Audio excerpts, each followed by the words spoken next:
और कुछ लोग कहते हैं कि ये 300 का माइक लेता है, 10 सर का फोन लेता है और खुद को पत्रकार बोलता है। तो यही 300 का माइक और 10 सर का फोन वाला जो कहीं ना कहीं पूरे सरकार को गिराने का काम करता है, पूरे सरकार को हिलाने का काम करता है। यादव की हत्या कर दी गई है। आप देखते होंगे कि तमाम जगह पत्रकारों की हत्या की जा रही है, जो कि हमारे धरती से जुड़े या चीजों के लिए आवाज उठाते हैं। यहाँ पर देख सकते हैं कि तमाम जगह से आए हुए पत्रकार जो है यहाँ पर आंदोलन कर रहे हैं, पत्रकारों की हत्या पर आवाज उठा रहे हैं। तो आइए यहाँ पर जानते हैं कि आखिर ये चीजें क्यों हो रही है। तो क्या लगता है, आखिर क्या कारण हो सकता है कि लगातार पत्रकारों की हत्या की जा रही है? देखिए, पत्रकार मुखरता के साथ और ईमानदारी के साथ घटित घटनाओं को सामने ला देते हैं, भूमाफियाओं का पोल खोल देते हैं, प्रशासन की कमियों को गिना देते हैं और सरकार की नाकामी को लोगों के सामने परोस देते हैं। इस वजह से चुन चुन करके पत्रकारों को टारगेट किया जाता है। कुछ महीनों से आप देख लीजिए, अलग अलग जिले का लिस्ट निकालिए। आपने देखा भी होगा, जमुई में पत्रकार को मारा गया, बेगूसराय में पत्रकार को मारा गया, समस्तीपुर में पत्रकार को मारा गया और फिर अब अररिया में पत्रकार को मारा गया, चंपारण में पत्रकार को मारा गया। ऐसे एक एक करके पत्रकारों को मारा जा रहा है और चुपचाप सब लोग तमाशा देखते हैं। और इन्हीं चीजों को देखते हुए आज पूरे पत्रकार संघ के जो लोग हैं यहाँ पे पहुंचे हुए और हम लोग इस प्रदर्शन को कर रहे हैं ताकि पत्रकारों को भी सुरक्षा मुहैया कराया जाए, ताकि हम दुगुनी ताकत के साथ सिस्टम से लड़े। जो दुनिया की समस्याओं को दिखाता है, जो दुनिया की समस्याओं को उजागर करता है, उसी का आवाज दबाया जा रहा है। क्या जंगल राज को वापस लाने की कोशिश की जा रही है? बिल्कुल, हम एक पत्रकार होने के नाते और घटित घटनाओं को देखते हुए ये कह सकते हैं कि अब जंगल राज रिटर्न हो गया है। और इस बिहार के तमाम नेताओं को, चाहे किसी भी पार्टी के नेता हो, मैं ये किसी व्यक्ति विशेष नेता की बात नहीं कर रहा हूँ, अब महागठबंधन की बात करिए या एनडीए गठबंधन की बात करिए, किसी को बिहार की जनता और पत्रकार से कोई मतलब नहीं है। यहाँ पे महागठबंधन वालों को तेजस्वी यादव को मुख्यमंत्री बनाना है, तो बीजेपी वालों को महागठबंधन को हटा करके अपना खुद का सरकार बनाना है। सभी लोग तो इस चक्कर में लगे हुए हैं। बाकी पत्रकार का हत्या हो जाता है, थानेदार का हत्या हो जाता है, ठेकेदार का हत्या हो जाता है, इस चीज से किसी को कोई मतलब ही नहीं है। सभी लोगों को अपने हालात पे छोड़ दिए हैं। देखिए, लगातार जो है संजीव जी पत्रकारों की हत्या पर आवाज उठाते आ रहे हैं और यहाँ पर जो है एकजुट होकर ये पत्रकारों की हत्या पर सवाल उठा रहे हैं कि आखिर जो दूसरों का आवाज बनकर हमारी समस्या को दिखाते हैं, उनकी हत्या या फिर उनकी आवाज को दबाने की कोशिश क्यों की जा रही है। तो और सारे जो पत्रकार हैं, हाँ, मंदिर भाई हैं। अच्छा ये बताइए कि लोग कहते हैं कि क्या आप पत्रकार हैं या यूट्यूबर है? एक बात आपको बोल देता हूँ, जो कहता है ना पत्रकार का मतलब सीधे सी सरल भाषा में समझ जाइए, जिसके पास एंड्रॉयड मोबाइल है, जिसके जिगरा में दम है, जो अन्याय को दिखा सकता है, वही पत्रकार है। जिसके कहावत है, पछुआरे में नहीं बूता तो लंका में क्यों कूदा। यह सबसे कहा जाए तो डेंजर काम है हम लोगों का। एक तो आप माइक लेके निकलती हैं, आप सुरक्षित महसूस करती हैं, आप जिसका न्यूज चलाएंगी उसका दबाव, रिलेशन वालों का दबाव, प्रशासन तो मिली भगत है, प्रशासन तो दलाली खाता है, तलवे चाटता है नेताओं का, और आपको नेताओं के खिलाफ चलाना है तो आपको खतरा ही खतरा। और पत्रकारों का आए दिन कहाँ हत्या नहीं हुआ, कहाँ मारपीट नहीं हुआ। सबसे ज्यादा आपको दिक्कत होता है तो झूठा FIR का, सबसे ज्यादा डर है तो आपको फंसाया जाएगा कि बदतमीज पत्रकारों को फंसाया जाता है। बदतमीज लड़की है, ये बदतमीज लड़की है, यहाँ कर बदतमीजी कर रही है, हमसे पैसा उगाही कर रही है, हमको धमकी दे रही, रंगदारी कर रही है। सबसे पहली का बात यही है। और आपका निर्भरता से करिए, डरते नहीं है मठ बम्बों से, जलपोतक विस्फोटों से, हमको डरना नहीं है। हम डरते हैं ताशकंद शिमला जैसे। ये अगर हमको कानून हाथ में लेना होता तो हम लोग यहाँ धरने पे नहीं होते।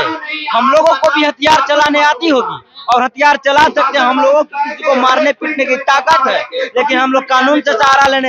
यह जो है निरंकुश सरकार, यह निर्लज सरकार, नीतीश कुमार और तेजस्वी यादव का गठबंधन का सरकार, यह अंधों की सरकार है। इसको कुछ नहीं दिखाई देता है, एकदम उसको कुर्सी, सत्ता, लालच और पैसा, कोई खुश नहीं है। देखिए कोई खुश, आप खुश हैं, मुखिया सब खुश है। जो मुखिया पंचायत में सरकार चलाता था, बगल में धरना दिया है, वो भी खुश नहीं है, कोई खुश है। आपको मुखिया भी धमकी देता होगा, विधायक आदमी धमकी हो जाता है। मास्टर जाइएगा, मैडम को आता है ABCD लिखवाइएगा तो नहीं आता है, और वो मलाई चाट रही है बैठ के 20 साल से, और आप खोजिएगा तो आप गलत है, आप पर हत्या होगा, आपको मारा जाएगा। जी बिल्कुल सही बोल रहे हैं ये। देखिए कि जो तमाम जगह जो आवाज उठाते हैं, आज उन्हीं का आवाज दबाया जाता है। जो दूसरों का आवाज बनकर उभरते हैं, आज उन्हीं का आवाज दबाया जा रहा है और हम लोग जो है अपने लिए ही आवाज उठा रहे हैं। क्या कुछ कहना चाहेंगे ऐसी सरकार के बारे में? देखिए, ये बहुत ही दुर्भाग्य की बात है। बिहार की सरकार जो है, ये मुझे लगता है कि एक बार फिर से JP आंदोलन की तरह आंदोलन चलाना पड़ेगा यहाँ जो है पत्रकारों की आवाज को जगह जगह दबाई जा रही है। पत्रकार कहीं भी सुरक्षित नहीं है, इसीलिए हम लोग पत्रकार सुरक्षा कानून की बात करने आए हैं। स्थिति ये है कि प्रत्येक जिला में, बिहार के प्रत्येक जिला में पत्रकारों पे हमला हो रहा है। धरना बैठे हैं कि किसी मामले में कोई कार्रवाई नहीं हो रहा है। मोतिहारी में भी मेरे पे भी हमला हुआ था, अभी तक जो है पहचान नहीं हो सका किसने हमला किया, क्यों किया। पुलिस निष्क्रिय है। साथ कुछ गलत होता है तो लोग पत्रकारों पर विश्वास करते हैं कि पत्रकार जो है आवाज उठाएंगे, लेकिन पत्रकार कैसे सुरक्षित है? क्योंकि पत्रकार पर ही लोग विश्वास करते हैं, लेकिन पत्रकार ही सुरक्षित नहीं। इस पर क्या कुछ कहना चाहेंगे? सबसे पहले नीतीश कुमार कहते हैं कि बिहार में सुशासन का राज है, लेकिन अगर जो बिहार की जितनी भी जनता है उनको कहीं न कहीं पुलिस प्रशासन में बिल्कुल भरोसा नहीं होता है।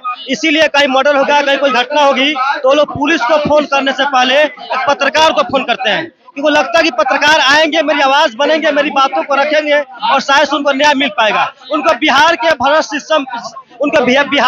सिस्टम पे बिल्कुल थोड़ा सा विश्वास नहीं होता है। देखते हैं आए दिन जब आप बोले कि बिहार में पत्रकार सुरक्षित क्यों नहीं है, अगर आप सरकार के अगेंस्ट में बात कीजिएगा, सरकार की कमियों को दिखाइएगा, भ्रष्टाचारियों की भ्रष्टाचार को दिखाइएगा, तो आप बिल्कुल सुरक्षित नहीं है। आप न्यूज बना के बाहर निकलिएगा, फिर आपको तरह तरह के कॉल आएंगे, उस वीडियो को प्राइवेट कर दो, वीडियो डिलीट कर दो, और मेरे जानकारी क्या, मेरा रिलेटिव है, इस तरह की धमकी आती है। लेकिन जो लोग और बता दें आपको कि बिहार में जो कहीं न कहीं जंगल राज बैक हो चुका है, क्योंकि बिहार में पहले स्वतंत्रता नहीं दी जा रही है। लोग पहले क्या था, पहले जो पत्रकार बनते थे पूरे स्वतंत्र रूप से अपनी बातों को रखते थे, हालांकि आज भी रखते हैं, लेकिन अगर आप स्वतंत्र रूप से किसी बातों को सरकार के भ्रष्ट सिस्टम का पोल खोलिएगा तो आपके ऊपर कार्रवाई की जाएगी, आप पे जानलेवा हमला किया जाएगा।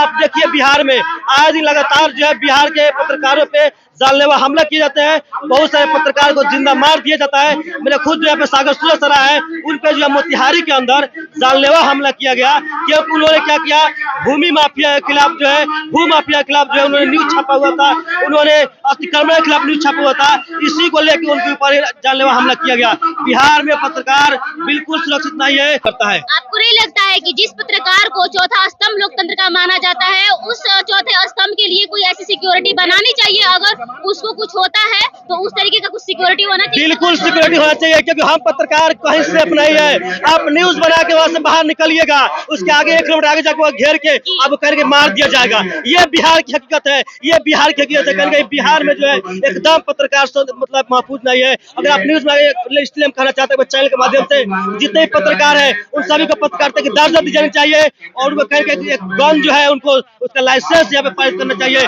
ताकि हम लोग जो अपनी जान की रक्षा कर पाए।